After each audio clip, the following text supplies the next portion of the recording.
Matius pasal 6 ayat yang ke-33, tetapi carilah dahulu kerajaan Allah dan kebenarannya, maka semuanya itu akan ditambahkan.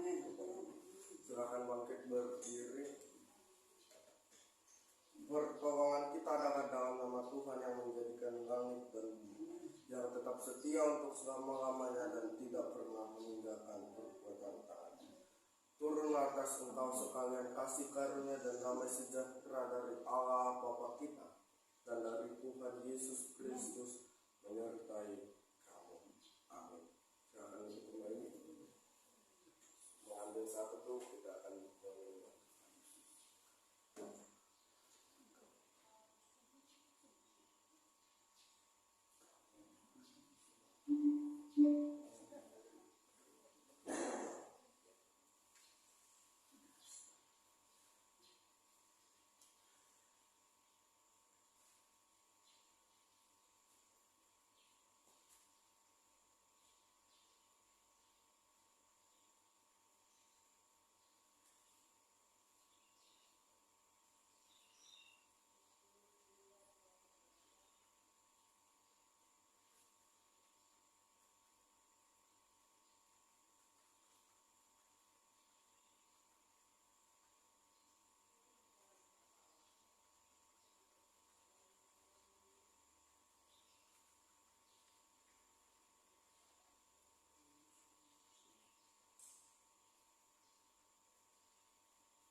dan berterima kasih.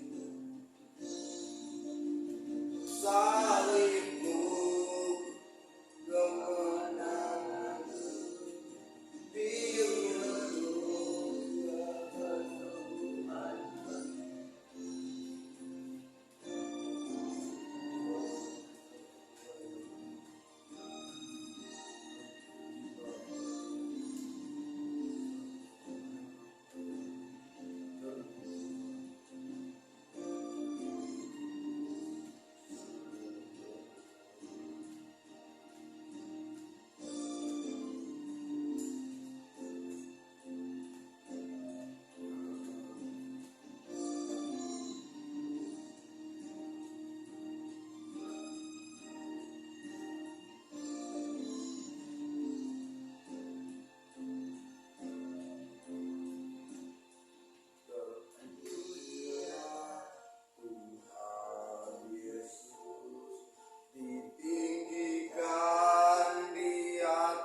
menentukan status kami di dalam Tuhan, maka kami, firman Tuhan berkata, kami hidup dan berkuasa. Sampaikan firman-Mu, berikan kami roh hikmat, urapi kami ya Tuhan. Di dalam nama Tuhan Yesus semua yang siap diberkati sama-sama berkata amin. Apa kabar? Sehat, kuat, makmur, panjang umur, awet muda diberkati Tuhan. Amin. Kita akan mendengarkan firman Tuhan dari Amos pasal yang kelima ayat yang keempat. Cuma satu ayat aja. Amos pasal 5 ayat yang keempat. Sebelum itu mari kita baca ini judul ini 1, 2, 3. Cari Tuhan dan berpuasa. 1, 2, 3. Cari Tuhan dan berpuasa. Amos pasal 5 ayat yang keempat. Sebab beginilah firman Tuhan kepada kaum Israel, carilah aku maka kamu akan hidup. Carilah aku maka kamu akan hidup.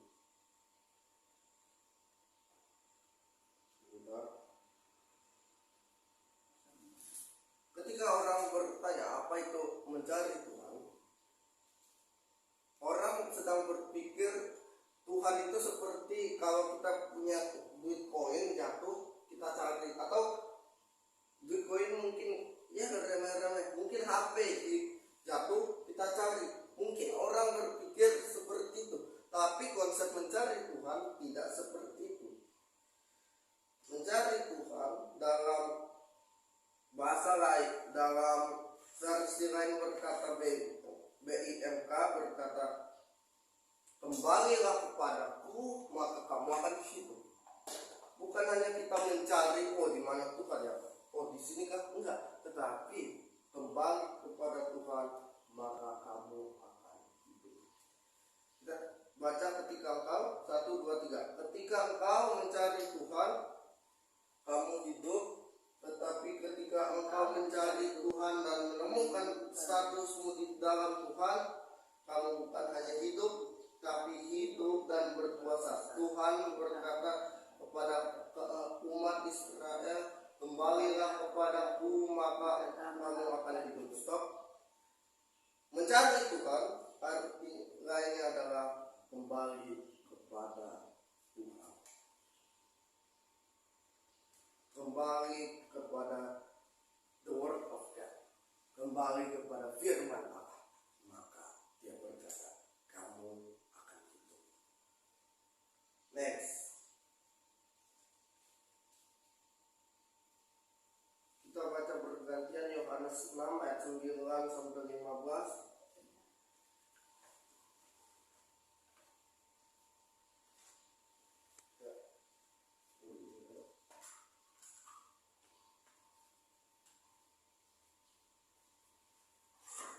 Yohanes 6 ayat 9 sampai ayat ke-15.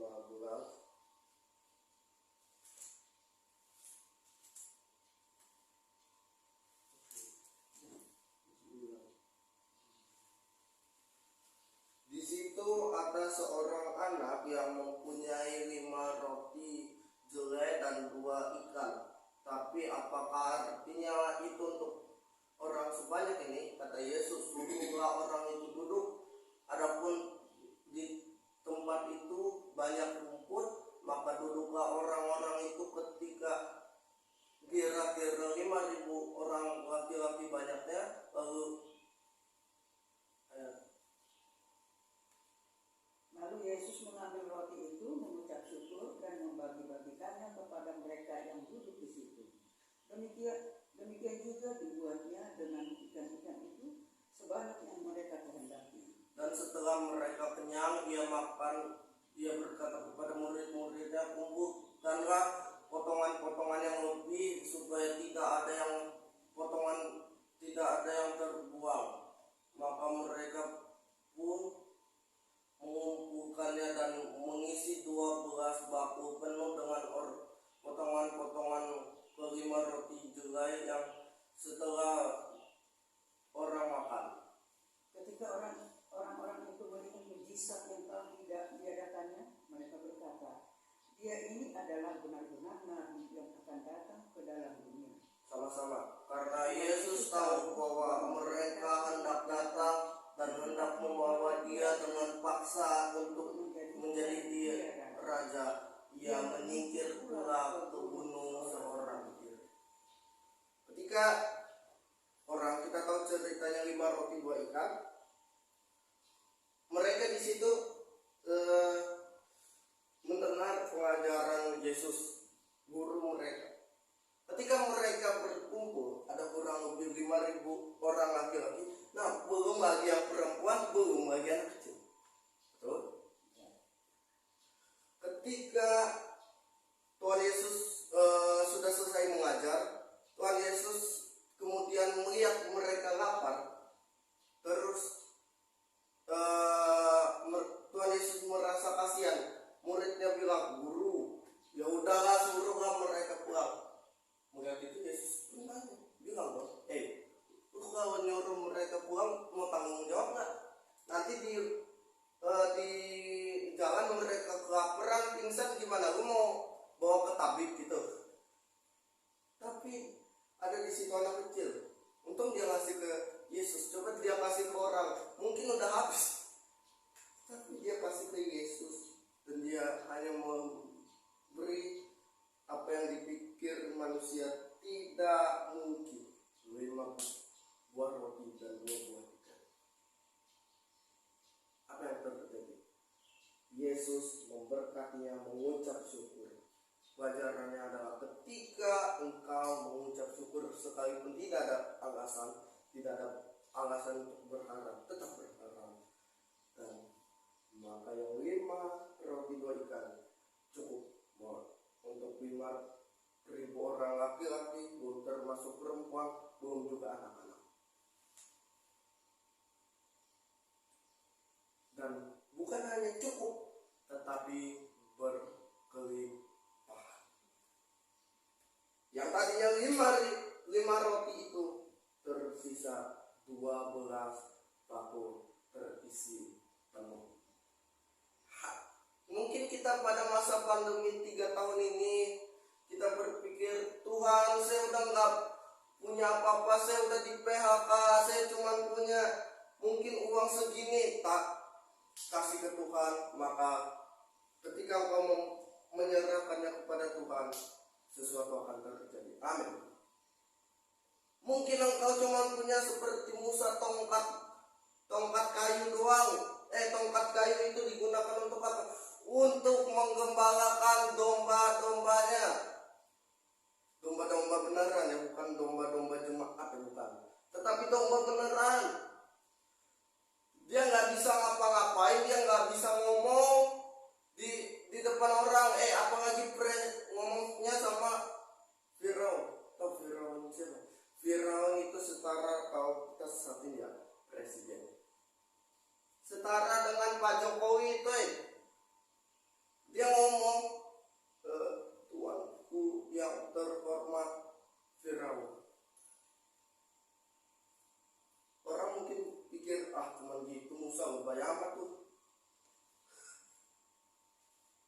Coba caranya melawan orang yang kita suruh dia mencoba sesuatu, pasti ketika hanya 5 roti 2 ikan cukup memberi makan 5.000 orang laki-laki, dan bukan hanya cukup, tetapi berkelimpahan.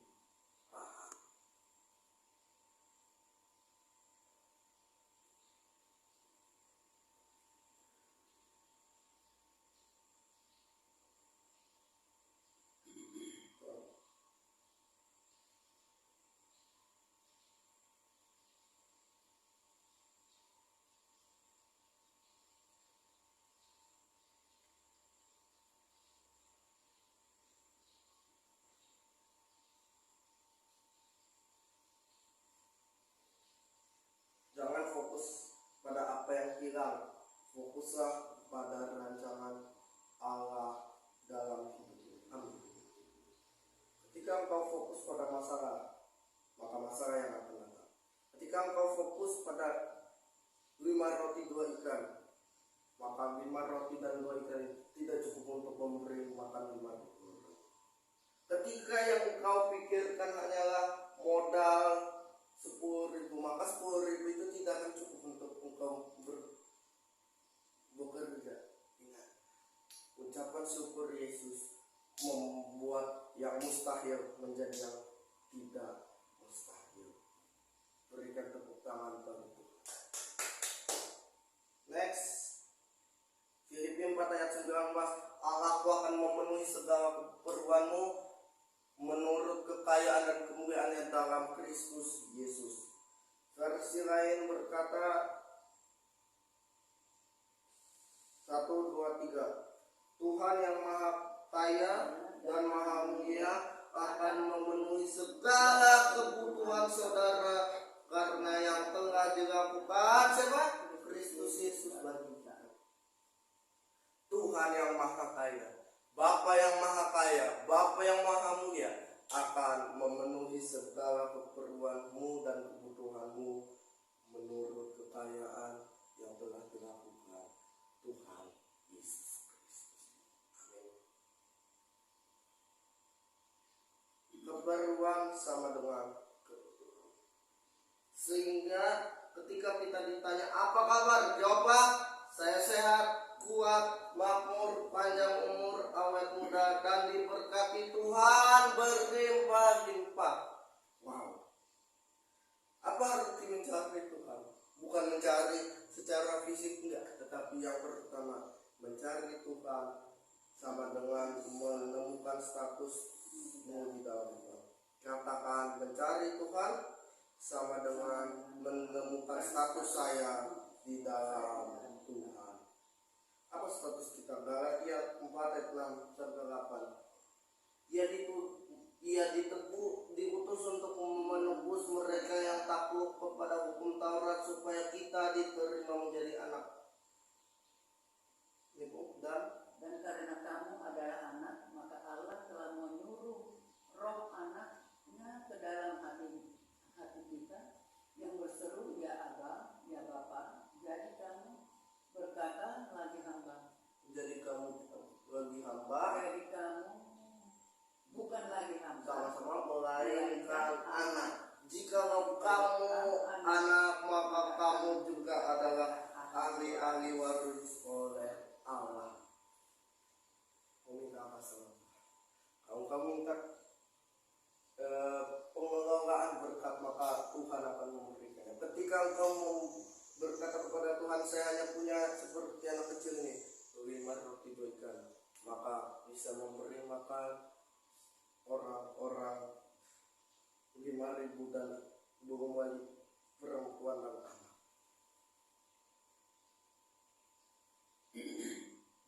Dalam 1 Petrus 5 ayat 6 berkata, rendahkanlah dirimu di bawah tangan Tuhan yang kuat supaya kamu ditinggikannya pada waktunya.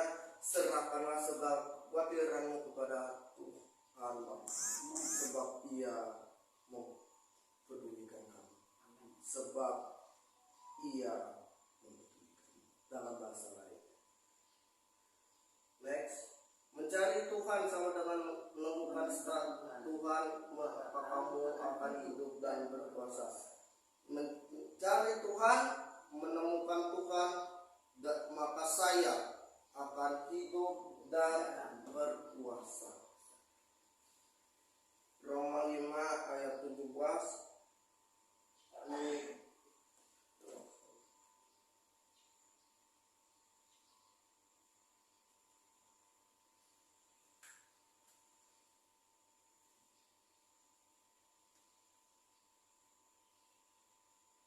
Roma 5:17 berkata,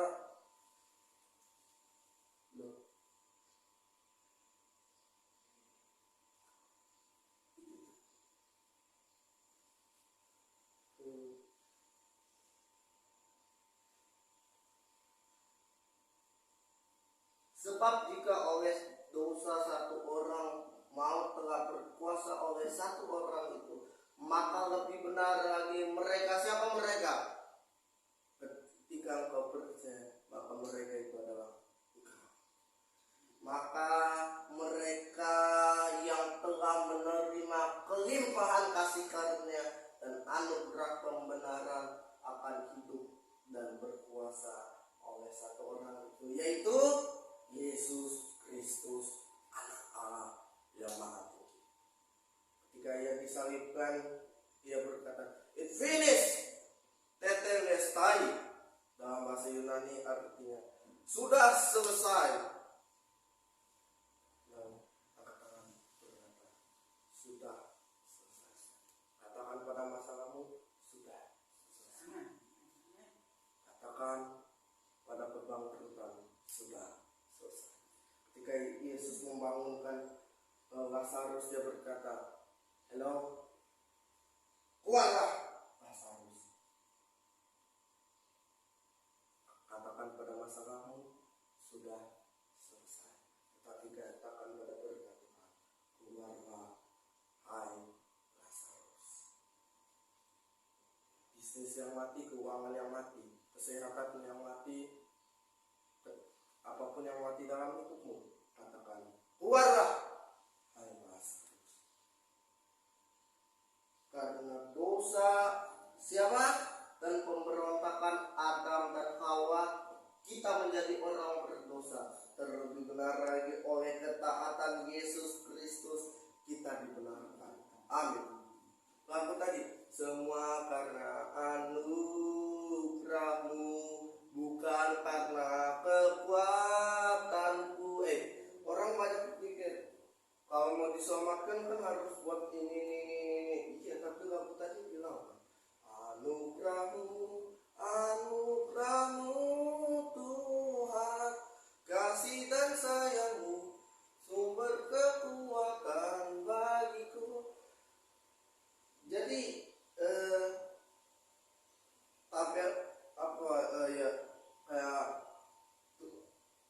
tahapannya ini, Allah mengasihi kita, turun lagi, kita mengasihi, baru kita mengasihi Allah, kemudian kita mengasihi sesama. Harusnya tahapannya seperti itu. Ketika Adam dan Hawa berbuat dosa dan pemberontakan, kita menjadi orang berdosa. Makanya Roma berkata, semua orang tidak ada yang benar. Dari mana Paulus berkata semua orang tidak ada yang benar? Ketika, jadi gini, kita punya satu seperti semua pinguin berenang. Ketika ada pinguin yang terbang atau ada pinguin yang kayang, berarti hukum ini tidak berlaku. Halo. Semua monyet manjat pohon. Ketika ada monyet yang terbang, hukumnya nggak berlaku. Semua orang tidak ada yang benar. Paulus tahu dari mana? Dari hukum yang berlaku. Kenapa? Awalnya manusia berdosa karena Adam dan Hawa diturunkan sampai manusia yang ilahi itu turun. Siapa? Yesus Kristus turun, disalibkan, mati, dikuburkan, baru hukum ini sudah tidak berlaku. Kenapa? Selain karena dosa dan pemberontakan Adam, ada juga hukum Taurat. Hukum Taurat bukan dosa, no, tetapi hukum Taurat susah untuk ditepati. Makanya manusia semakin jatuh karena hukum Taurat. 2. Mencari Tuhan, menemukan berkat sejati, yaitu damai sejahtera. 3 Yohanes 1 ayat 2 berkata, saudaraku yang kasih, aku berdoa semoga engkau baik-baik saja dan sehat-sehat saja dalam segala sesuatu, sama seperti jiwamu baik-baik saja. Amin. Tubuh yang sehat adalah ketika semua organ tubuh itu berfungsi. Ketika ada organ tubuh yang tidak berfungsi, mohon maaf, akan dibawa ke pohon protes. Betul? Ketika semua organ tubuh satu saja tidak berfungsi, akan dibawa ke pohon protes. Yang kedua adalah jiwa yang sehat. Tubuh yang sehat, jiwa yang sehat. Makanya Amsal berkata, hati yang gembira adalah jiwa yang sehat adalah ketika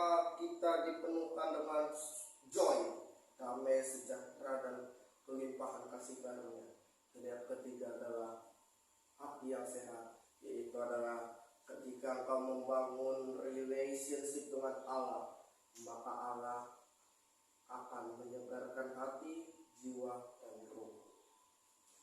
Next, damai sejahtera sama dengan joy atau sukacita. Dapat menikmati dengan sukacita dan bersyukur. Matius 6 ayat 25-34. Aku akan baca, karena itu aku berkata kepadamu, janganlah khawatir akan hidupmu, akan apa yang hendak kamu makan atau minum, dan janganlah kamu khawatir pula akan tubuhmu, akan apa yang hendak kamu pakai. Bukankah hidup itu lebih penting daripada makanan, dan tubuh itu lebih penting daripada pakaian?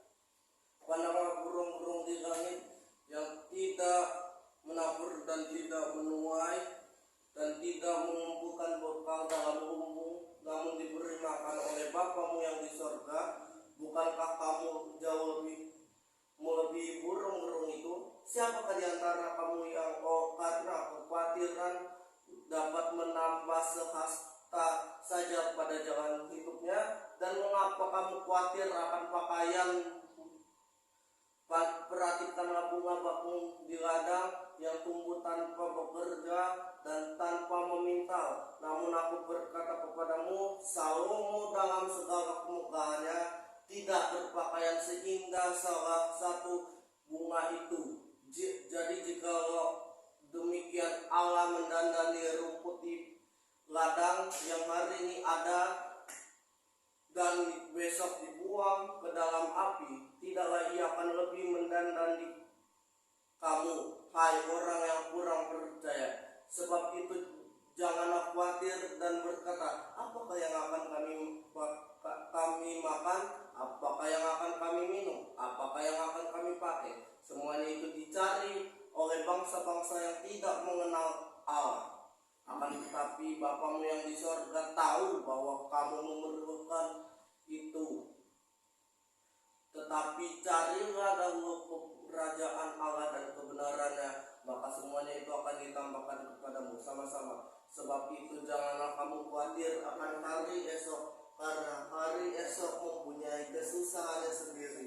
Kesusahan sehari cukuplah untuk sehari. Yesus berkata ini, tetapi carilah dahulu kerajaan Allah dan kebenarannya. Jangan fokus pada yang itu, maka semuanya itu akan ditambahkan. Itu bukan tujuan, itu adalah berkat Allah. Jangan fokus pada berkat, karena berkat itu urusan Tuhan, tetapi urusan kita yang bagian Allah. Carilah dahulu kerajaan Allah dan kebenarannya, maka semuanya itu akan ditambahkan. Bagian yang terakhir berkata, janganlah khawatir akan hari esok, sebab hari esok mempunyai kesusahan sendiri, karena kesusahan sehari cukuplah untuk sehari. Yang ketiga, mencari Tuhan sama dengan hidup dalam kelimpahan Tuhan. Yohanes 10 ayat 10 berkata, pencuri datang hanya untuk mencuri dan membunuh dan membinasakan, tetapi aku datang supaya mereka hidup dan hidup dalam segala kelimpahan Allah. Maka yang membutuhkan kelimpahan Tuhan berkata, mencuri dan Yesus datang supaya saya hidup dalam segala kelimpahan.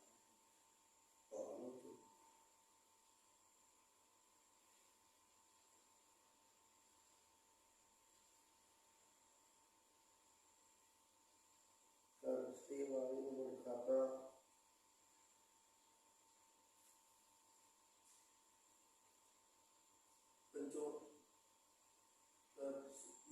pencuri datang hanya untuk mencuri dan membunuh dan membinasakan. Aku datang supaya mereka memiliki hidup dan memilikinya dengan lebih berkelimpahan. Yesus datang supaya kita hidup dan hidup dalam lebih berkelimpahan. Apa itu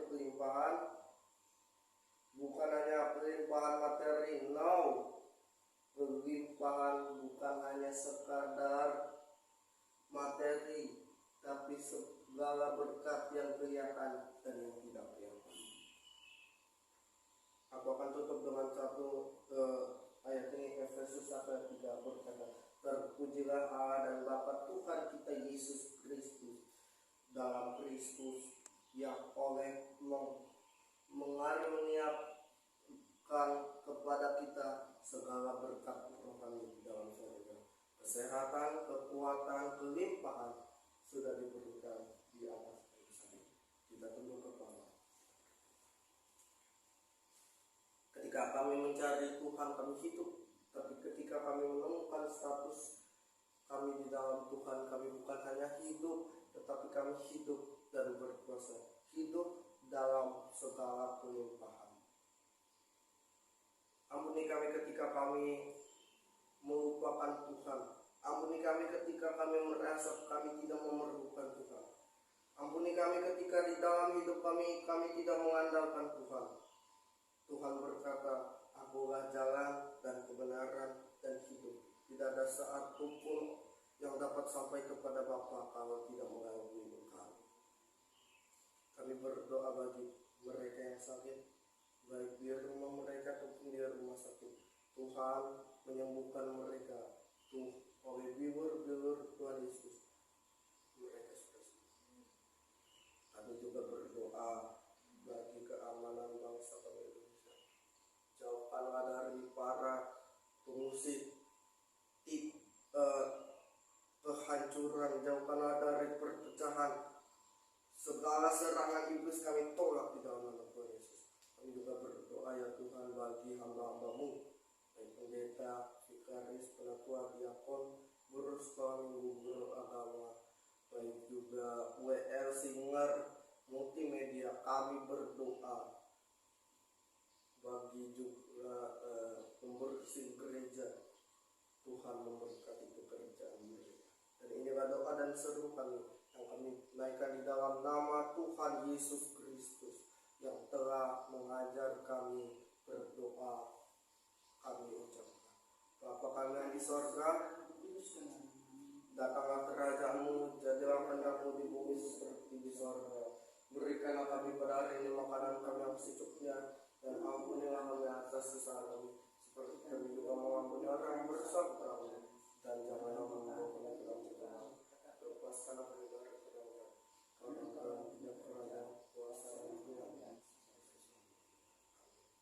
Praise the Father, praise the Son, praise the Spirit, three one, God of glory, majesty, praise forever to the King of Kings.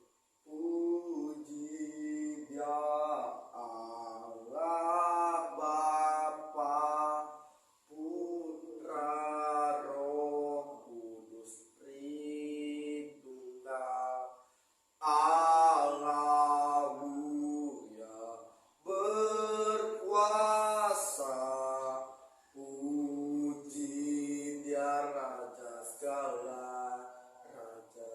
Pulanglah kekasih Tuhan dan terimalah berkat dari Allah Bapa kita, cinta kasih dari Tuhan Yesus Kristus, dan persekutuan yang manis dari Allah Roh Kudus yang menyertai kamu sekarang kekal selamanya.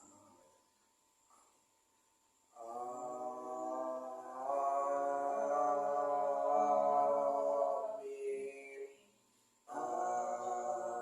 Amin. Amin.